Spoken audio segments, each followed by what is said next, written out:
दोस्तों, आज ये दास्तां है भारतीय सिनेमा के उस दौर के एक ऐसे कलाकार की जिसने हिंदी सिनेमा में कदम रखकर बदल दी सिनेमा की किस्मत और उसके स्वरूप को।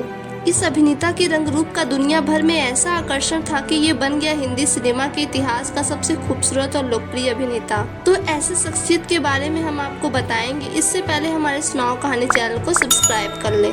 तो ये अनोखी शख्सियत है धर्मेंद्र जी। धर्मेंद्र जी का पूरा नाम धर्मेंद्र सिंह देओल था। इनका जन्म 8 दिसंबर 1935 में नरसाली पंजाब में हुआ था और पढ़ाई उन्होंने मैट्रिक तक ही की थी। इनके पिता एक टीचर थे और वे उसी स्कूल में पढ़ा करते थे। उनके पिता का नाम केवल किशन देवल था। माता जी का नाम सतवंत सिंह कौर था। पढ़ाई में ज्यादा मन न लगने की वजह से इन्होंने मैट्रिक तक की पढ़ाई की। स्कूल के समय से ही फिल्मों में उनका रुचि था। धर्मेंद्र जी हमेशा अपनी माँ से कहा करते थे कि मुझे हीरो बनना है। उन्हें फिल्मों का बड़ा ही शौक था। दिल लगी नामक फिल्म जो 1949 में आई थी, उस फिल्म को उन्होंने तकरीबन 40 बार देखा था।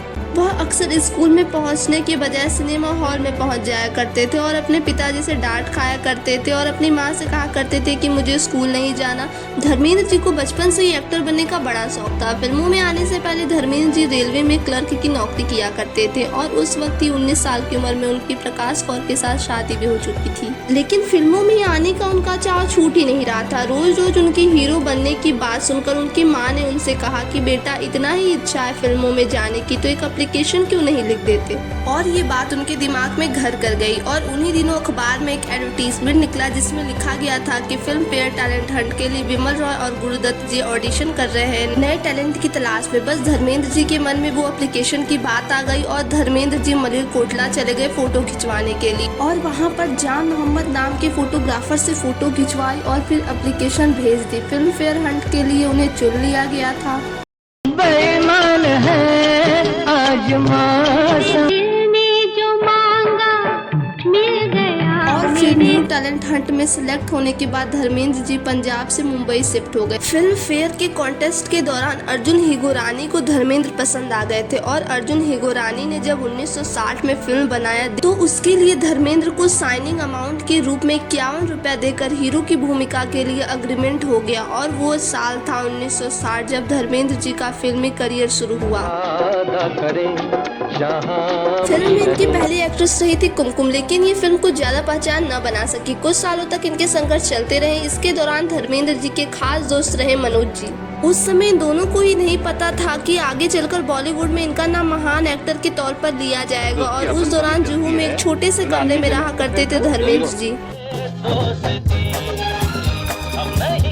एक्शन हीरो के तौर पर फिर 1966 में धर्मेंद्र जी का नाम सिल्वर स्क्रीन पर छा गया। वो फिल्म थी फूल और पत्थर। धर्मेंद्र जी एक ऐसे एक्शन हीरो थे जिन्होंने कभी भी अपने फिल्मी दृश्य में डुप्लीकेट का प्रयोग नहीं किया और खुद अपना एक्शन किया। इनका उदाहरण चिरप्पा देवर की फिल्म माँ, जिसमें धर्मेंद्र जी ने एक चीते से फाइट की थी जो कि असली चीता था। लेकिन एक फिल्म आई थी ऋषिकेश मुखर्जी की सत्यकाम जो कि 1969 में आई थी। इस फिल्म ने धर्मेंद्र जी की इमेज को बदल कर रख दिया। लोगों को लगा था कि ये रोमांटिक और एक्शन हीरो ही है, लेकिन सत्यकाम में इनके काम को इतना सराहा गया कि लोगों ने कहा कि ये एक्टर कुछ भी कर सकता है। धर्मेंद्र जी ने उस समय सभी हीरोइनों के साथ काम किया, लेकिन ड्रीम गर्ल के साथ इनकी जोड़ी को लोगों ने खूब पसंद किया। ड्रीम गर्ल यानी हेमा मालिनी जी, जो आगे चलकर इनकी ड्रीम गर्ल बनी। जुगनू, सीता, गीता, शोले, ऐसी बहुत सारी फिल्में हैं जो धर्मेंद्र जी और हेमा मालिनी के साथ में है। वैसे तो धर्मेंद्र जी की शादी 19 साल की उम्र में प्रकाश कौर के साथ हो चुकी थी। उनके बच्चे भी थे, लेकिन फिल्म इंडस्ट्री में आते ही इनकी नजर हेमा मालिनी जी पर पड़ी थी। तब उन्होंने ठान लिया था कि मैं हेमा से ही शादी करूंगा और फिर ऐसा हुआ भी। है तो और भी हसीन हो जाती है। तेरे इश्क में खुश नसीब होते हैं। महल हो सपनों का देखा है जिंदगी। उन्होंने शादी कर ली हेमा मालिनी जी से और जब उनकी दूसरी शादी की खबर फैली तो कंट्रोवर्सी से घिर गए धर्मेंद्र जी और हेमा जी। हेमा जी ने धर्मेंद्र जी का उस वक्त बहुत साथ दिया और दोनों के प्रेम ने कंट्रोवर्सी को खत्म कर दिया। एक वक्त ऐसा भी आया जब उनके बेटे को फिल्म में लॉन्च करना हुआ था। इनके बेटे का नाम अजय सिंह देओल था। अजय सिंह देओल प्रकाश कौर के बेटे थे, जिनका फिल्मी नाम सनी देओल था। धर्मेंद्र जी ने 1983 में विजेता फिल्म नाम की एक फिल्म प्रोडक्शन शुरू की और फिर बेताब फिल्म के साथ अपने बेटे सनी देओल को लॉन्च कर दी और उसके तकरीबन 10 साल बाद छोटे बेटे बॉबी देओल को विजेता फिल्म के द्वारा लॉन्च किया गया और वो फिल्म थी बरसात, जो कि 1995 में आई थी। अपने भतीजे को भी धर्मेंद्र जी ने लॉन्च किया था फिल्म सोचा न था से।